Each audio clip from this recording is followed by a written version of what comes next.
Peekaboo, I see you. Oh, I see you all now. I'm being a mask right now. One of the funny things about God is that he always shows up in masks. You don't ever see him directly, you see him in masks. It is always that way. One of the ways that you're going to see God in masks, you know, have heard of Mardi Gras, right? And Shrove Tuesday and Fat Tuesday and stuff like that, the day before Lent, where everybody got a donut yesterday or something like that? Yeah. Did everybody have a donut or some kind of cookie or something?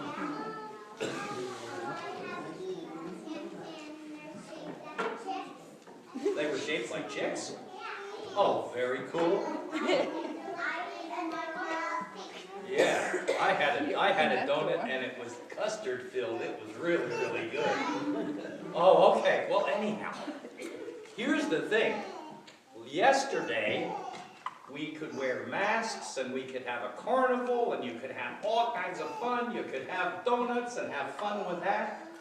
And then, after you take the masks off, it's really you.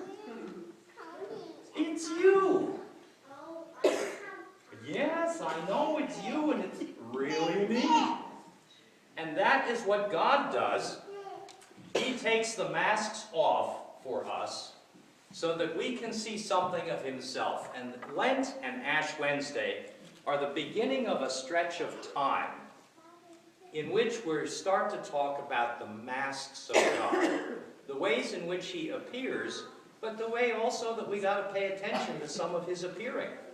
What Jesus did, and the vicar read that lesson from Matthew, and she was talking about, reading about Jesus talking about prayer. Praying is one of the ways that you can keep in touch with finding out who God is and where he is. And guess what?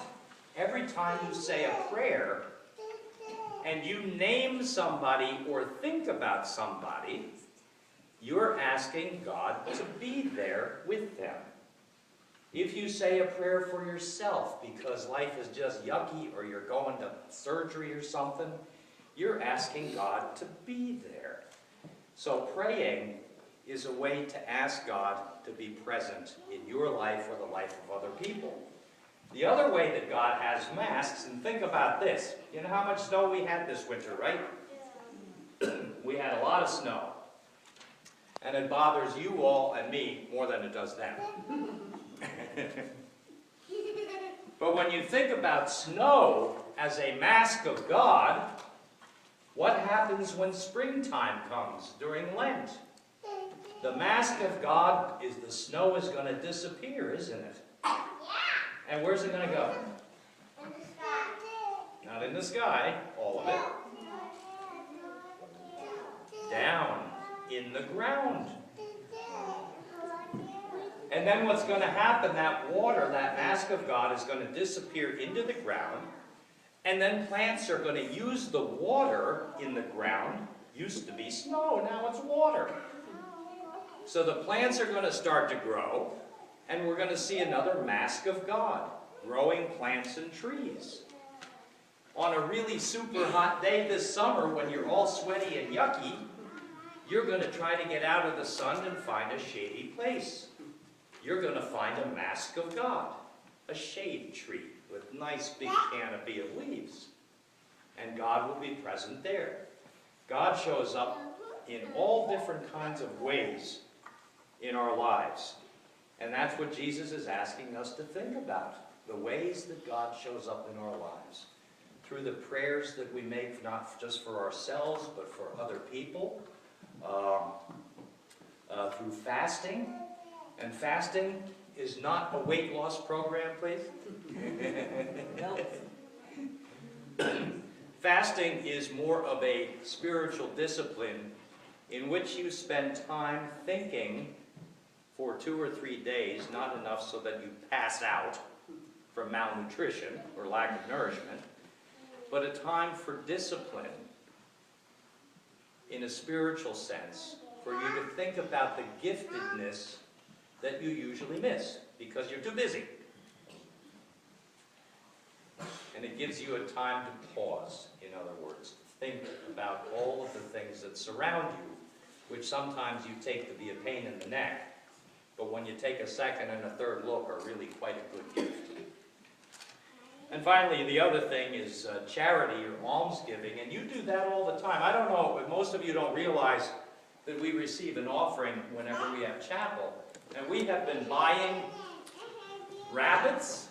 Yeah. Llamas. No. A llama. Yes, we're getting a llama. The minister says we're getting a llama. I like llamas because they spit at you. I think that's sort of like cool. And you could also have milk from llamas and fur to make coats. And let's see, what else are we getting? Bees. Oh, bees. Ducks. Bees and chicks and ducks. We're doing all kinds of things. Yeah. We're doing all kinds of things, and what we're doing isn't because Jesus is talking about charity and almsgiving as a way to love our neighbor. Hey, young people, hang on a second. And that's why we have a church. People come into the church sometimes just to say thank you. Other times people come into the building because they're sad. Sometimes people just come in the door because they're mad and upset and they have lots of questions and they want to talk about it.